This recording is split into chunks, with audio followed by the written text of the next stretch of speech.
প্রশ্ন ১ আল্লাহর চারজন প্রধান ফেরেশতার মধ্যে কার দায়িত্ব হল সকল প্রাণীর জান কবজ করা বা মৃত্যু কার্যকর করা ক হজরত জিব্রাইল আলাহিসাল্লাম খ হজরত আজরাইল আলাহিসাল্লাম গ হজরত মিকাইল আলাহিসাল্লাম সঠিক উত্তরটা জানার আগে ভিডিওটিতে লাইক দিয়ে দ্বীনি কাজের অংশীদার হন সঠিক উত্তরটি হবে খ হজরত আজরাইল আলাহিসাল্লাম যাকে কোরআনে মারাকুল মউত বলা হয়েছে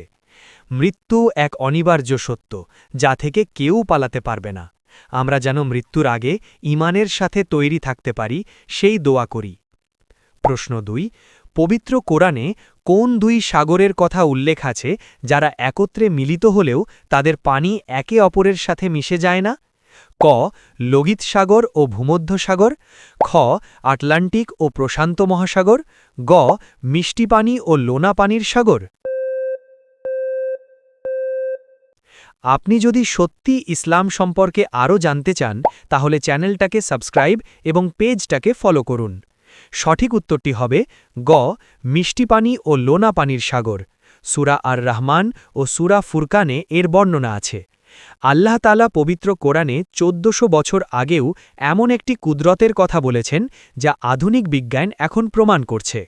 দুই সাগরের মাঝে এমন এক অদৃশ্য পর্দা থাকে যা তাদের পানিকে আলাদা রাখে প্রশ্ন ৩ পবিত্র কাবা শরীফ সর্বপ্রথম কে নির্মাণ করেছিলেন ক হজরত আদম আলাহিসাল্লাম খ হজরত ইব্রাহিম আলাহিসাল্লাম গ হজরত ইসমাইল আলাহিসাল্লাম